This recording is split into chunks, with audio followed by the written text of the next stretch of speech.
Good day mga kayang master, eto na ang susunod na kabanata ni Mr. Daryl Darby pero bago ang lahat paki-like and share naman po ang ating channel at pindutin ang notification bell para lagi kayong update sa mga kabanata ni Mr. Daryl Darby. Maraming salamat po. Ang asawa kong tinitingala ng lahat kabanata 3411, kamahalan, dahil itong lahat ay hindi pagkakaunawaan, siguro sinabi ni Butch na may hindi maintindihang ekspresyon. Ginulo sila ni Daryl sa isang wagayway ng kanyang kamay, maari na kayong umalis. Agad na tumango si Butch at aalis na sana nang nakita niya ang figure ni Dennis. Kamahalan, dapat ko bang turuan ng leksyon ang lalaking iyon dahil sa maling pakikiusap niya sa iyo? Tumitig siya kay Dennis, ang galit ay umusbong sa kanya nang malaman na muntik na niyang patayin ang isang importanteng tao. Nang inag ng kusa si Dennis sa ilalim ng titig ni Butch habang nawala ang kulay sa kanyang mukha. Nahirapan siyang tumayo nang maramdaman ang panlalambot ng kanyang mga paa. Humugot ng malalim na hininga si Dennis at umiling, hindi na iyon kailangan, gusto ko lang na umalis kayo hanggat maaari. Hindi niya sinabi iyon dahil hindi siya galit na nagdesisyon si Dennis na isakripisyo siya. Sa halip, gusto niya nang bumalik agad sa palasyo upang makuha ang Holy Jade Scripture. Walang magawa si Butch kundi ang umalis kasama ang kanyang mga tauhan sa pagtanggal ni Daryl. Sina Angeline, Dennis, at ang kanyang mga tauhan ay hindi makapaniwala sa kanilang nakikita. Bakit umalis kaagad ang mga lalaking iyon? Gayunpaman, kitang-kita ang kaginhawaan, lalo na kay Dennis, pinunasan niya ang pawis sa kanyang kilay. Wala na rin sila, hindi ko na alam ang gagawin kung nandito pa sila, isip ni Dennis, tapos ay naglakad siya papunta kay Daryl at malamig na tinanong, anong nangyari? Lumakad din si Angeline at tumingin kay Daryl na may pagkagulat. Darren, ano ang nangyayari? Bakit sila kumilos ng magalang sa iyo ngayon? Ngumiti si Daryl at sinabing, oh, wala iyon, napagkamala nila ako bilang isang benefactor sa kanila, at hindi ako nagsabi ng totoo. Natigilan si Angeline nang marinig niya ang kanyang sagot ngunit tumango. Maaaring mahina siya, ngunit matalino siya, naisip ni Angeline. Iyon lang yun, akala ko ito ay iba pa ang dahilan maliban doon, sabi ni Dennis na nanunuya. Pagkatapos, naalala niya ang isang bagay. Manatili muna tayo ng 1 minuto, ang mga lalaking iyon ay hindi bobo, paano sila nagkamali na isa kang benefactor? Sabihin mo sa akin ang katotohanan ngayon. Isa ka ba sa kanila? Umaakto ka lang ba rito? Ang mukha ni Dennis ay naging mas matindi na parang siya ay nag-ihaw ng isang kriminal. Sumimangot si Daryl sa pagkabigo. Dapat may mali sa isip ng taong ito. Naisalbo ko lang naman ang kanyang sarili. At narito siya ay nagtatapon ng mga akusasyon sa akin, dapat niya akong pasalamatan sa lahat. Pagkatapos ng isang ngiti, sinabi niya, kung ako ay talagang isa sa kanila, may iwan ko sila sa halip na manatili dito. O, mayroong isang simpleng paliwanag para doon. Ang iyong misyon ay upang mag-especially iya sa palasyo, kaya natural lamang na ananatili ka rito sa amin, sabi ni Dennis nang hindi nawawala ang isang panghihinala. Sige. Bakit hindi mo sila tanungin kung hindi ka talaga naniniwala? Sa tingin ko ay hindi pa sila nakakalayo. Kalma na sinabi ni Daryl. Ikaw, ang mukha ni Dennis ay naging pula sa galit, ngunit wala na siyang ibabalik. Bakit niya ipagsapalaran ang kanyang buhay para sa isang bagay na ganyan? Sige, hanggang dito na lang muna ngayon, sinabi ni Angeline na nakasimangot, pagod na siya sa kanilang usapan. Huli na ngayon, at wala pa ring tanda ng dragon, nagugutom ako. Kaya bakit hindi tayo lahat pumunta at maghanap ng makakain ko? Pagkatapos nito, babalik ako sa palasyo. Dahil ang kahilingan ay nagmula kay Angeline, mabilis na inutusan ni Dennis ang kanyang mga tauhan upang maghanap ng pagkain sa kuweba. Kabanata 3412. Hindi sila sinunod ni Daryl, nagbantay siya sa pasukan sa kuweba, gayunpaman, hindi nasiyahan si Dennis tungkol doon.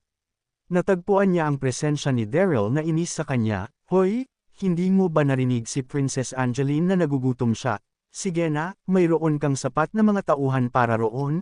Hindi ko na kailangang pumunta, bukod pa ron, ako ay isang bantay hari. Kaya kailangan kong manatiling malapit kay Prinsesa Angeline sa lahat ng oras upang gawin ng maayos ang aking trabaho. Malaking pagbabago sa ekspresyon ni Dennis, ang natitirang mga tauhan niya ay nakatitig ng hindi masaya kay Daryl. Dapat siyang parusahan dahil sa pakikipag-usap muli sa batang Panginoong si Dennis. Binigyan ni Dennis si Daryl ng isa pang sulyap bago lumabas kasama ang kanyang mga tauhan upang maghanap ng pagkain. maswerte sila na nahuli nila ang isang kuneho nang wala sa oras, na mabilis silang inihaw pagkatapos mag-set up ng isang hukay ng apoy. Ang kalagayan ni Angeline ay napabuti sa paningin ng isang Letson na kuneho, naiinis si Daryl, at dahil sa kanyang katayuan, hindi siya pinayagang kumain kasama si Angeline, kaya lumabas siya sa yungib upang hintayin siyang matapos ang pagkain. Ang mga mata ni Dennis ay nagsimulang mag-glint ng kasama, nag-gesture siya para sa ilan sa kanyang mga tauhan na sundin ang lalaki sa labas ng kuweba. Hoy!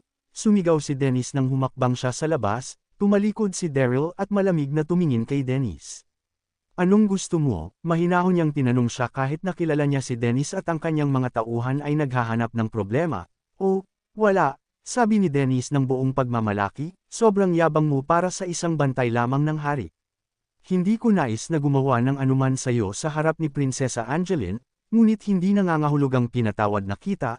Pagkatapos, itinuro niya ang lugar sa harap niya at sinabi sa isang tono na walang iniwan na silid para sa negosasyon. Bibigyan kita ng isang pagkakataon upang gawin ito sa akin, lumuhad at humingi ka ng tawad, at patatawarin kita. May sayad ba siya sa kanyang ulo o kung ano, gusto niya akong lumuhad sa harap niya, ha, isip ni Daryl. Pagkatapos, sinabi niya, bakit ako hihingi ng tawad sa iyo? Sa katunayan, dapat mong pasalamatan ako sa pagsalba ng iyong buhay. Ang mga kalalakihan ni Dennis ay natameme, wala silang narinig na nakikipag-usap sa kanilang batang Panginoon tulad ng dati. Kasabay nito, nagalit si Dennis sa galit, tila naging mababa ang tingin ko sa iyo. Maaari ko bang ipaalala sa iyo na ang aking ama ay isang pinuno ng garrison at nang ikaw ay walang iba kundi isang bantay ng hari? Naisip mo ba ang mga kahihinat na nahaharapin mo sa pagsasalita sa akin ng ganyan? Ang kanyang ekspresyon ay mayabang. Alam niyang tama siya, bilang anak ng commander ng garrison. Si Dennis ay karamihan sa mga mamamayan ng kapital sa ilalim ng kanyang hinlalaki, walang kabuluhan sa kanya ang buhay ni Daryl. Gayunpaman, kalmado si Daryl, ngumiti siya at nagsimulang bumalik sa kuweba. Dapat na natapos na ni Angeline ang pagkain, kaya oras na upang ibalik siya sa palasyo. Tumayo ka doon. Ang galit ni Dennis ay umabot sa limitasyon nito, nakaramdam siya ng napahiya, gaano kat hindi ang pagwalang bahala sa kanya ni Daryl sa harap ng kanyang mga tauhan. Ang kanyang galit ay pinakulo ang mas naisip niya ito, ilalagay kita sa iyong lugar, mamatay, habang pinalaki niya ang kanyang kamao. Ang matinding lakas ng santo ay sumabog mula sa kanyang katawan at naglalayong diretsyo para sa likuran ni Daryl. Kabanata 3413, isang malakas na hangin ang sumipa kung saan man dumaan si Dennis. Ito ay tunay na isang hindi kapani-paniwalang puwersa. Inilagay niya ang lahat ng mayroon siya sa isang suntok na iyon, naghahanda ng ilabas ni Daryl na may isang pag-atake. Natuwa ang kanyang mga tauhan nang makita nila ang nangyayari sa harap ng kanilang mga mata. Ayan ang leksyon sa pagsagot muli sa Batang Panginoon. Ituloy mo, Batang Panginoon, ipakita sa kanya kung ano ang dapat sa kanya. Malinaw, walang sinuman ang naaawa kay Daryl, sapagkat sa kanilang mga mata, siya ay walang iba kundi isang mababang bantay ng hari. Nakuha niya ang nararapat sa pagsagot ng walang paggalang kay Dennis. Galit na galit si Daryl kahit na pinanatili niya ang isang nagyelo na ngiti sa kanyang mukha. Baliw siya, tama, binigyan ko siya ng isang pagkakataon, at ito ay kung paano niya ako binabayaran. Huminga siya ng malalim at naghanda para sa paparating na pag-atake. Kahit na malakas si Dennis, hindi pa rin siya malakas upang maging tugma ni Daryl. Tumigil ka, sigaw ni Angeline tulad ng malapit nang mapunta si Dennis kay Daryl. Natutuwa siya sa kanyang pagkain nang marinig niya ang kaguluhan sa labas. Kaya lumabas siya upang makita kung ano ang nangyayari. Pagkatapos, nakita niya sina Daryl at Dennis na nag-away. Mabilis siyang lumakad papunta sa kanila at binigyan si Dennis ng nagyayelo na sulyap. Galit siya sa kanya dahil sa pambubuli kay Daryl noong siya lamang ang dahilan na sila ay buhay pa. Sa paningin mo Angeline, mabilis na pinigilan ni Dennis ang ginagawa niya. Mayroon ka bang sapat na pagkain, Prinsesa Angeline? Tinanong niya nang may nasasaktan ng ngiti, sinusubukan na magkaila ang galit sa kanyang puso. Hindi niya inaasahan na lalabas siya ng napakabilis, at ang kanyang pagkakataon sa pagtuturo kay Daryl ng isang aralin ay nawala mula noong siya ay naruroon. Huminga ng malalim si Angeline at lumakad siya, na pinapanatili ang kanyang mga mata na nakatuon kay Daryl. Darren, nasaktan ka ba? Tinanong niya sa sandaling nakatayo siya sa harap niya. Alam niya na ang paglilinang ni Daryl ay nasa antas lamang ng banal na karangalan. kaya walang paraan na siya ay maaaring manalo sa isang laban-laban kay Dennis. Wala ay ang ideya na sadyang itinago ni Daryl ang kanyang tunay na kapangyarihan sa nakaraang araw. Sa katunayan, dapat siyang mag-alala tungkol kay Dennis. Ayos lang ako, sabi ni Daryl na may ngiti. Muli, hindi makapaniwala ang mga gwardya sa kanilang mga mata, bakit mababahala si Prinsesa Angeline tungkol sa isang mababang bantay sa hari. Si Dennis ay matingkad sa galit at paninibugho. Ano ang mayroon kay Daryl na hindi niya ginawa? Nag-ayos na siya ng hindi magandang balak kay Daryl. At kung hindi ito, Dennis, wala ka bang kahihiyan? Hindi mahalaga kung ano, si Darren ay isang bantay ng hari, hindi ako makakalabas sa palasyo kung hindi dahil sa kanya. At ito ay kung paano mo siya tinatrito, hindi mo ba namamalayan na ang pag-atake sa kanya ay katulad ng pag-atake sa aking kapatid ng Reyna? Umungol si Angeline habang nakatingin sa kanya. Natagpuan niya ang ugali ni Dennis na pang-aalipusta sa mahina na galit na galit. Si Dennis ay hindi binibigkas ng panunuya ni Angeline, naramdaman niyang napahiya siya na maparusahan ng ganyan. Gayunpaman, nakuhang muli niya ang susunod na segundo. Prinsesa Angeline, hindi ko siya inaapi. Naglalaban lang kami ng pabiro, paliwanag niya na may inosenteng ngiti sa kanyang mukha. Bakit ko siya aapihin kung iniligtas niya kami mula sa Blood Wolf Group? Medyo naiinis kami noon. Kaya gusto naming maglaban, maaari mong tanungin ang aking mga tauhan kung hindi ka naniniwala. Kabanata 3414 na tila ba parang sinenyasan niya, sabay-sabay na tumango ang mga tauhan niya. Oo, nag-sparring lang sila, bakit gustong umatake ng young master ng isang royal guard? Sa tingin ko po ay isa lang po itong malaking misunderstanding, Princess Angeline. Sagot ng isa sa mga tauhan, pinaniniwalaan nila ang lahat ng sabihin sa kanila. Napangiti si Daryl nang marinig ito. Impokrita talaga? Tung Dennis na ito. Naawa tuloy ako bigla sa Commander-in-Chief ng garrison sa pagkakaroon ng isang anak na katulad niya, sabi niya sa isip niya. Nang minutong yun, naisipan ni Angeline na patapusin na ang mga ito. Pwede bang wag na kayong mag-sparring ng ganitong oras? Pagkatapos, tumingin siya kay Daryl at sinabi, dumidilim na, bumalik na tayo sa palasyo, bilang tugon. Tumango si Daryl at doon pa lang siya nakahinga ng maluwag, sobrang dami niya ng nasayang na oras dahil sa pagsama niya kay Princess Angeline, at ngayong makakabalik na siya sa misyon niyang maghanap, sobrang saya niya, Princess Angeline, ihahatid na kita. Pinapangako ko sa iyong paprotektahan kita kung sakali mang may mangyari sa iyo pabalik. Pagpapasikat ni Dennis, wag na, mahinahong sagot ni Daryl. Ako na ang baalang maghatid sa kanya. Alam ni Daryl na may hindi magandang balak si Dennis kay Princess Angeline kaya mas maigi kung pumagitna na siya at doon na maghiwalay ang dalawa. Talaga, paano kung bigla na lang sumulpat ang dragon, kaya mo ba siyang protektahan?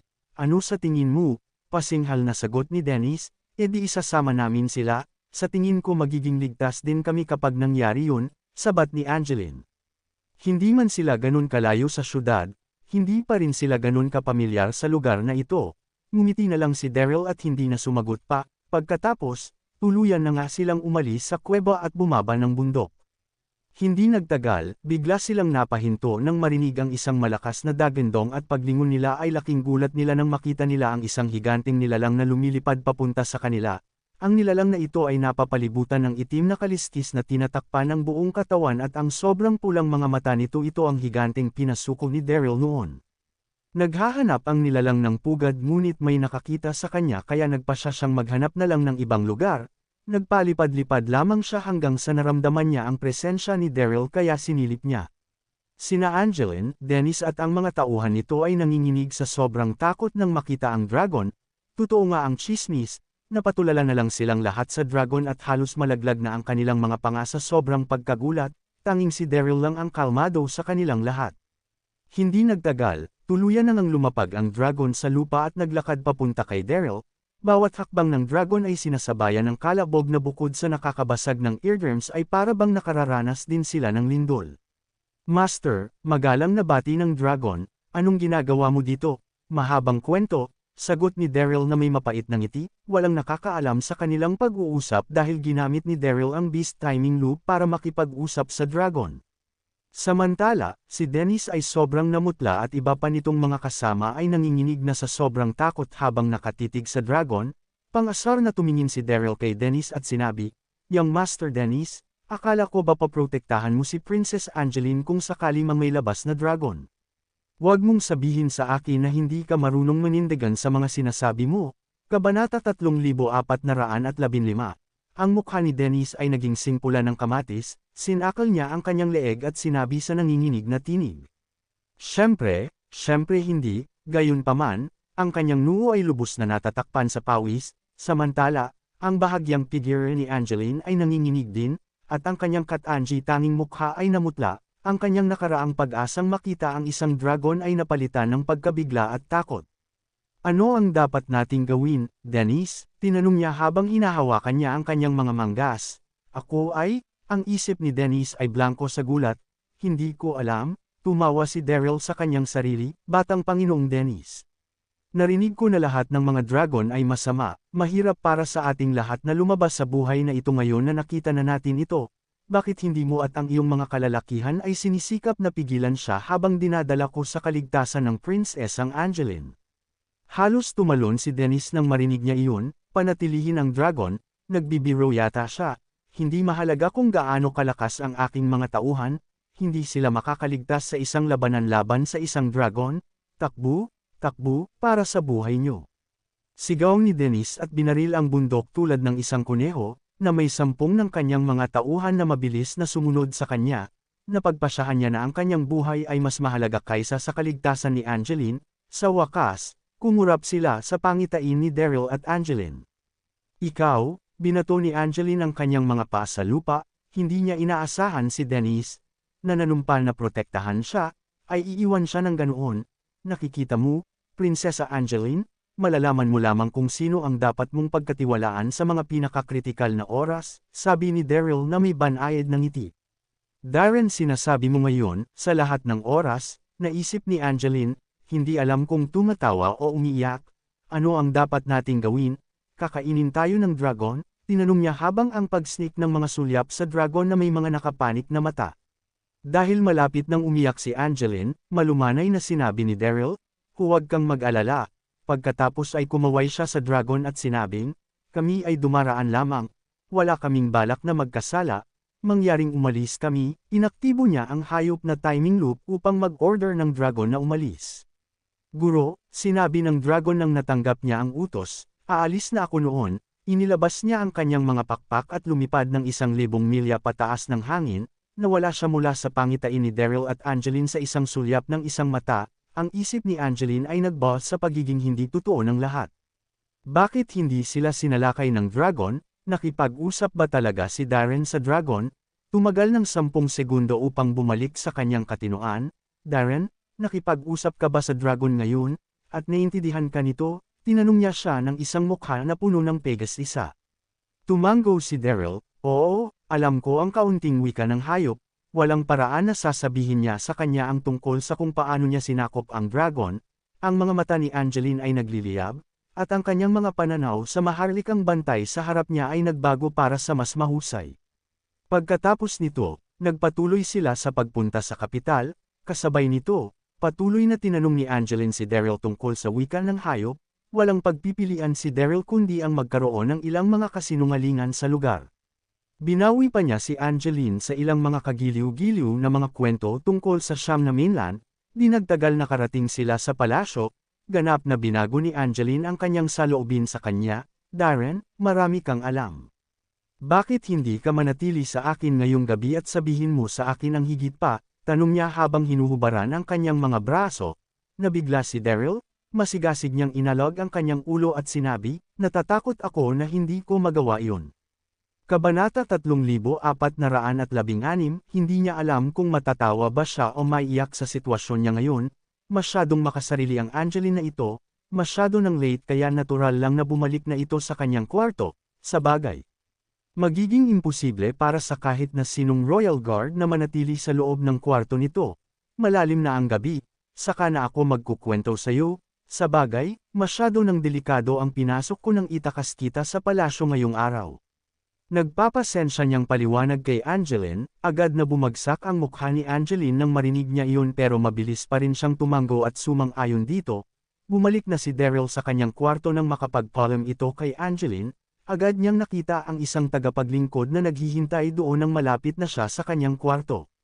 Gusto ka pong makita ng kamahalan, Darren? Nagmamadali nitong sinabi habang pinapangunahan ang kanilang paglalakad nang hindi binibigay si Daryl ng pagkakataong tumanggi. Buwisit, nabulilyaso na kaya ang aming pagkatao, isip ni Daryl habang kumukunot ang kanyang noo. Dito na niya naramdaman ang matinding panik na umaangat sa kanyang lalamunan. Hindi nagtagal ay nakarating na rin ang dalawa sa kwarto ng Reyna sa pangunguna ng tagapaglingkod na sumando sa kanya, agad na napahinga ng malalim si Daryl sa kanyang nakita nang makarating siya sa kwarto.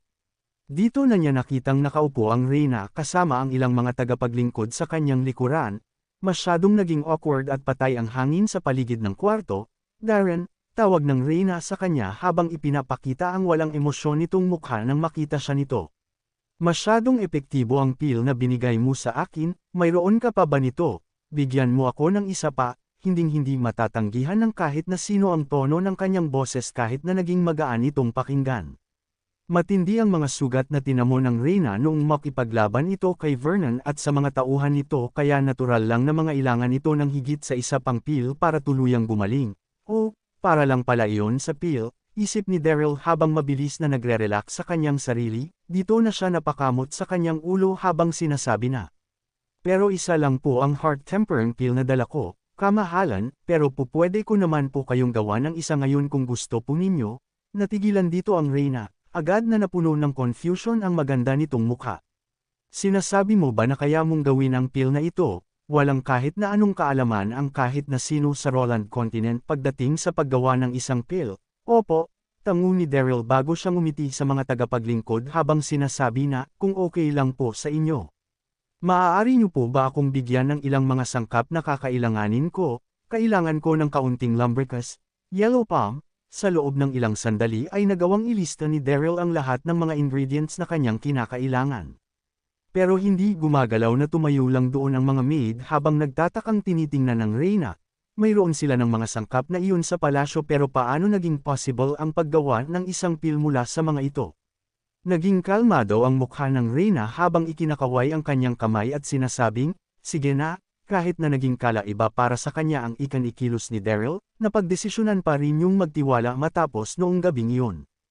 Opo, kamahalan, dito na nagmadaling kinuha ng tagapaglingkod ang mga inilistang sangkap no Daryl.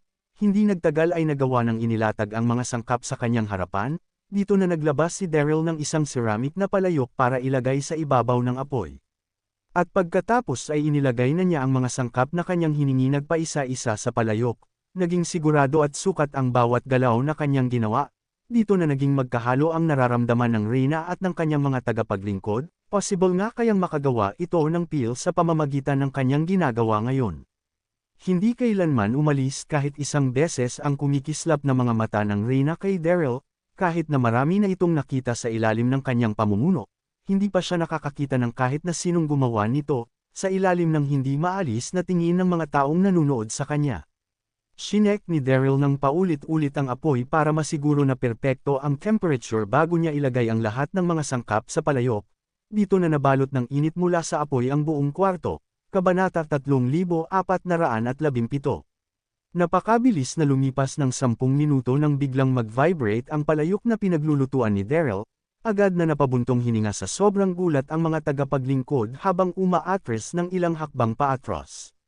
Inakala nila na sasabog ang ceramic na palayok pero agad pa rin nilang na-realize na hindi ito mangyayari dahil ang vibration na ginagawa ng palayok ay dahil sa mainit na hanging dumadaloy sa loob nito.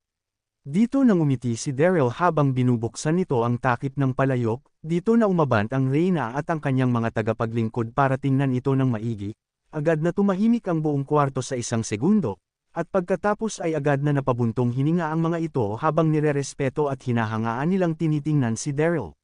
Nagawa niya nga ito, isang matamis na amoy naman ang lumabas mula sa ilalim ng palayok na bumalot sa buong kwarto. Oo, ito ay walang iba kundi ang heart-tempering pill na ginawa ni Daryl. Kung ino po ito, kamahalan, sabi ni Daryl habang inaalok ang pill sa Reyna, ininom ng Reyna ang pill at pagkatapos ay agad na gumanda ang kanyang pakiramdam. Mabilis na bumalik ang sigla sa kulay ng kanyang mga pisngi na mas nakapagpaganda pa ng gusto sa kanya. Hindi ko inakalang magtataglay ka ng ganitong klase ng kaalaman, Darren, tuluyan nang bumalik ang dating lakas ng aking katawan matapos kong inumin ang pil na ibinigay mo. Ikaw nga talaga ang pride ng Golden Lion Principality, sabi ng Reyna habang bahagyang ngumingiti sa kanyang mukha, pero nagpakita naman ng ibang emosyon ang kanyang mga mata sa noong mga sandaling iyon. Nasabik ng gusto si Daryl sa ginawang papuri ng Reyna kaya naisip niya na gamitin ang oportunidad na ito para hingin ang Holy Jade Scripture, pero nagpatuloy sa pagsasalita ang Reyna gamit ang nanlalamig nitong tono. Agad na nagdilim ang kanyang mukha nang madala sa kanyang mga papuri si Daryl. Paano mo sa akin maipapaliwanag ang kalokohang ginawa mo kasama ni Angeline? Natigilan si Daryl habang nanlalamig ang kanyang dibdib. Naku hindi, inakala kong makakaligtas na ako rito, pero matagal na pala niya itong alam. Dito na niya sinabing, huwag po kayong magalit, kamahalan, nilabas ko lang po siya para po mabuhayan siya ng loob, wala na po akong ibang intensyon maliban dito. Nanatili namang walang emosyon ang magandang mukha ng Reyna. Masyado pa itong bata kaya hindi pa siya pamilyar sa mga nangyayari sa mundo, pero dapat mo pa ring malaman na masyado pa ring mapanganib para sa kanya ang paglabas ng palasyo, at pagkatapos ay bigla na lang itong sumigaw sa sobrang galit. Mga bantay, itapon niyo ito sa kulungan ng 2 linggo para magtanda, siguradong matututo na rito si Daryl matapos ng ginawa nitong pagsuway sa kanyang likuran, sa bagay. Si Angeline lang ang nag-iisa niyang pamilya kaya dapat lang niya itong parusahan para malaman ng lahat kung ano ang posisyon ng royal family pagdating sa bagay na iyon. Dito na biglang dumating ang 2 mga bantay para dalhin palayo si Daryl. Hindi ko pa nakukuha ang Holy Jade Scripture kaya wala na akong oras para makulong ng 2 pang linggo, walang magawang inisip ni Daryl. Nang bigla niyang maisip na bumagsak kasama ng Reyna nang aabutin na siya ng mga bantay pero hindi ba't mas mapapahirap lang nito ang paghahanap niya sa Holy Jade Scripture? Ate, hindi, dito na biglang napasigaw ang prinsesang si Angeline, tumayo ito sa labas ng kwarto para pakinggan ang nangyayari sa loob nito. Hindi niya magagawang tiisin na maparusahan si Daryl ng Reyna nang dahil sa kanya kaya agad nitong ipinakita ang kanyang sarili. Kabanata 3418. Agad na napuno ng panik ang magandang mukha ni Angeline, ako po ang pumilit sa kanyang ilabas ako sa palasyo kanina. Wala po siyang kahit na anong kinalaman dito, kaya huwag niyo po sana siyang parusahan. Nagmakaawa ito gamit ang kanyang mga mata, hinding-hindi niya ito hahayaang mapatapon sa kulungan ngayong ito ang nagligtas sa kanya mula sa dragon. Lumuhad naman si Daryl sa sahig habang nagkukunwaring natatakot, patawarin niyo po ako, kamahalan. Ayaw niya sanang limuhad kung maaari pero kinailangan niya itong gawin para sa Holy Jade Scripture. Agad na napataas ang mga kilay ng Reyna nang makita niya ang pagmamakaawa ni Angeline para kay Daryl. Inisip mo muna sana ang mga nangyari noong ginawa mo ang bagay na iyon, Angeline. Dito na siya tumingin kay Daryl para sabihin, hindi ka pa rin niya dapat dinala sa labas ng palasyo kahit na pinwersa mo pa siyang gawin ito. Naging mababa at makapigil hininga ang boses nito. Hinding-hindi niya hahayaang makumbinse siya ni Angeline na baguhin ang pangkaraniwang parusa at pabuya na kanyang ibinibigay sa kanyang nasasakupan. Dito na mas nagpanik si Angeline, ate, kung may gusto ka mang parusahan, si Dennis iyon at hindi si Daryl. Napakasahol talaga nito, agad siyang nanginig sa sobrang galit nang marinig niya ang pangalan ni Dennis. Nagawa siyang iwanan sa labas ng walang hiyang iyon. Ano naman ang kinalaman dito ni Dennis? Nasusurpresang tanong ng Reyna. Ganito po, ate, naglakad paaban si Angeline para hawakan ang braso ng Reyna. Detalyado nitong ikinwento kung ano ang nangyari kanina. Hindi na niya maitago pa ang galit sa kanyang boses nang malapit na ito matapos sa kanyang kwento. Nanumpa siyang paprotektahan niya ako pero agad siyang tumakbo kasama ng kanyang mga tauhan nang magpakita ang dragon na iyon.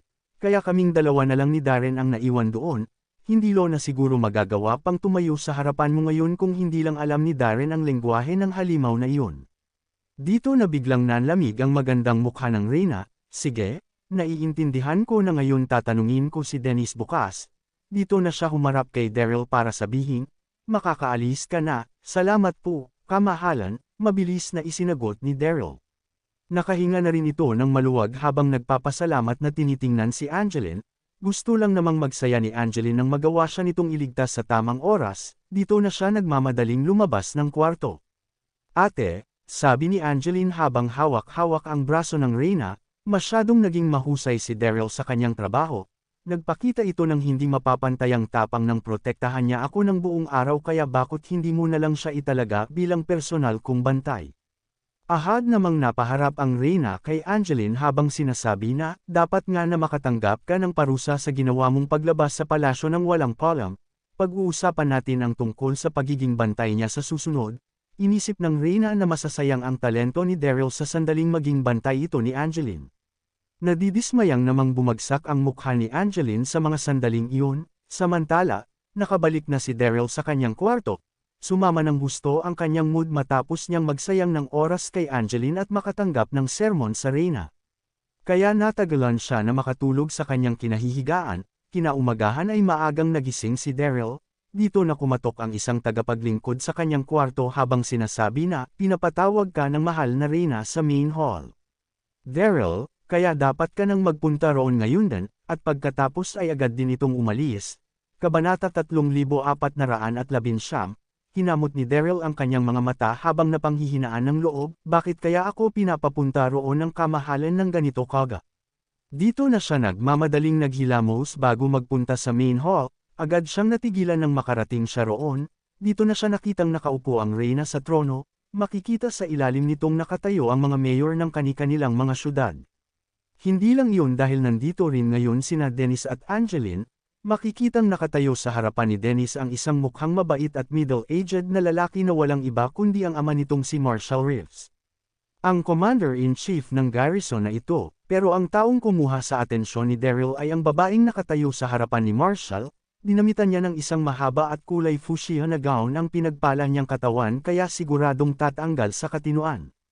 Ang kahit na sinong lalaki sa sandaling makita nila ang kaakit-akit nitong mukha na siyang nangyari kay Daryl, agad siyang nawala sa sarili nang makita niya ito habang tumutulo ang laway sa kanyang bibig, sino siya, may kukumpara na ang katawan at mukha niya sa Reyna. Masyado na ring hindi may imagine ang kaakit-akit niyang aura sa mundong ito, siguradong sisikat agad ito sa sandaling magtrabaho ito sa entertainment industry ng Nine Mainlands, isip ni Daryl. Dito na niya napansin ang pagkindat sa kanya ni Angeline, agad niyang nakuha ang mensahe nito kaya mabilis siyang nagpunta sa likuran ni Angeline. Ito ba ang unang beses mo rito? Bumubulong na sinabi ni Angeline, mukhang hindi ka yata makapagsalita. Nagsimula akong magpanik nang ipadala ako rito ng Reyna. Bumubulong na sagot ni Daryl, dito na siya muling napatingin sa kaakit-akit na babaeng iyon. Hoy! Hindi natutuwang sinabi ni Daryl nang makita niya kung sino ang tinatitigan ni Daryl. Nakikinig ka ba sa akin? Bakit ba ayaw mong tigilan ang pagtingin sa matandang mang-aakit na iyan, na puno ng inis ang kanyang mukha habang sinasabi ito? Mang-aakit, nagugulat na inisip ni Daryl, hindi mo ba narinig ang tungkol kay Madam Pandora na kilala ng kahit na sino rito? Walang lalaki ang, iyan pala ang tawag sa kanya, isip ni Daryl habang nagpapakita ang pangintindi sa kanyang mukha. Sa 2 araw niyang nananatili sa palasyong ito, marami nang narinig si Daryl na mga kakaibang kwento na kumuha sa kanyang atensyon, ang ilan sa mga ito ay tungkol kay Madam Pandora. Ayon sa mga usap-usapan, isa raw dating marquis ang asawa ni Madam Pandora na humahawak ng isang importanteng posisyon sa korte. Pero sa kasamaang palad ay namatay ito habang pinuprotektahan ang principality mula sa mga mananakop. Nasaktan dito ng gusto ang Reyna kaya agad nitong binigyan si Madam Pandora ng espesyal na mga pribilehiyo para magsilbing pasasalamat sa katapangang ipinakita ng asawa nito. Ito ang dahilan kung bakit si Madam Pandora lang ang nag-iisang babae na humahawak ng titulong marquis sa buong Roland Continent, pero hindi ang titulong marquis ang nagpasikat sa kanya, dahil ang totoong nagpakilala sa pangalan ni Madam Pandora ay ang pagiging immoral nito pagdating sa mga lalaki. Narinig na ng lahat ang mga kwento ng pagpapaikot niya sa mga lalaki na kanyang matipuan, napangiti na lang si Daryl nang marinig niya ang mga kwentong iyon pero hindi pa rin niya inaasahang makikita niya ito ng personal sa hinaharap. Agad na nagising sa realidad ang isip ni Daryl matapos ang isang sandali at agad na tinanong si Angeline ng, oo nga pala, alam mo ba kung bakit ako rito ipinatawag ng kamahalan? Nagsimula ng tumawa ng mahina si Angeline nang makita niya kung paano nagpanik si Daryl. Huwag kang mag-alala dahil ako ang nagpatawag sa iyo sa kwarto mo.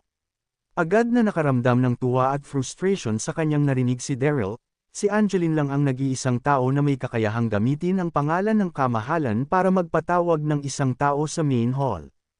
Paparusahan ng Reyna si Dennis sa harapan ng lahat kaya ipinatawag kita para masaksihang ang mga mangyayari, sabi ni Angeline. Napatango na lang si Daryl sa mga sinabi ni Angeline, inisip niya rin na masyado nang walang hiya ang naging kilos ni Dennis noong isang araw. Kabanata 3420, tumingin si Daryl sa kanyang paligid at nakita ang pagtayo ni Dennis sa isang tabi. Kasalukuyan itong nanginginig habang tumutulo ang malalaking butil ng pawi sa kanyang noo. Nagmukha namang kalmado si Marshall pero malinaw pa ring makikita ang pagpapanik sa kanyang mga mata. Masyadong naging mabigat ang aura sa paligid ng main hall sa mga sandaling ito. Marshall, mahinang sinabi ng Reyna. Kamahalan, sagot ni Marshall habang naglalakad para tumayo sa harapan ng Reyna.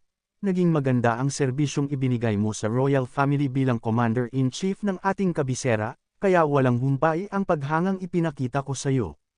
Ito ang dahilan kung bakit nagulat ako ng husto noong malaman ko na nagawa mo ang isang bagay na kagaya nito. Agad na sumabog ang isipan ni Marshall habang mabilis na lumuluhod sa sahig, wala pong katumbas ang katapatan ko sa Golden Lion Principality at sa Royal Family. Kaya ano po ang inyong sinasabi, kamahalan? Bahagya namang huminga ang Reyna bago sabihin, sinasabi mo ba na hindi mo alam kung ano ang tinutukoy ko?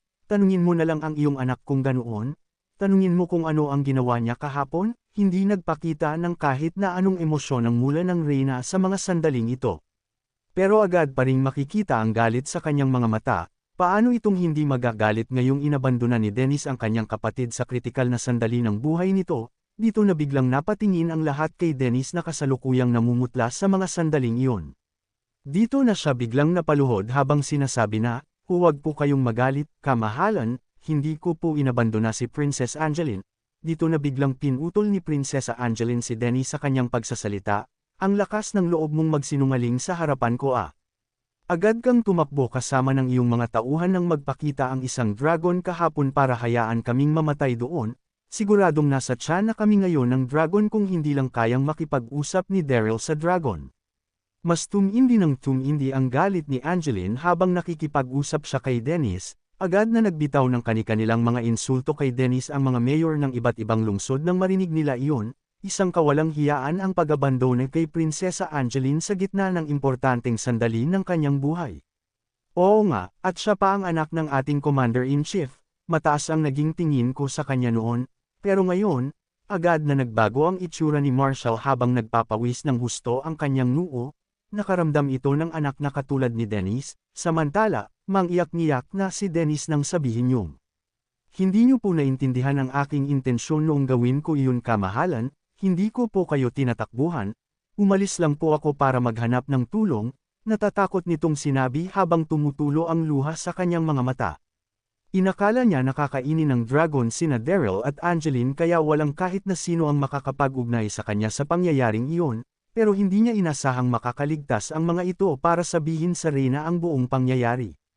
Agad namang sumanghal si Angeline sa kanyang narinig, napaka-imposible para ritong paniwalaan iyon. Dito na nagsimulang magpanik ng gusto si Dennis habang naghahanda na ipaliwanag ang kanyang ginawa nang biglang sumigaw si Marshall ng, napakawalang kwenta mo talagang hayop ka, at pagkatapos aya agad nitong sinampal si Dennis matapos niyang malaman na ginawa talaga ni Dennis ang bagay na iyon. Masyadong naging malakas ang ibinigay nitong sampal kaya agad na namaga ang mukha ni Dennis pagkatapos nito. Maiyak ni Dennis na nabubulunan sa sarili niyang mga luha. Hindi ko inabandona si Princess Angeline. Umalis lang po talaga ako para kumuha ng dagdag na tauhan.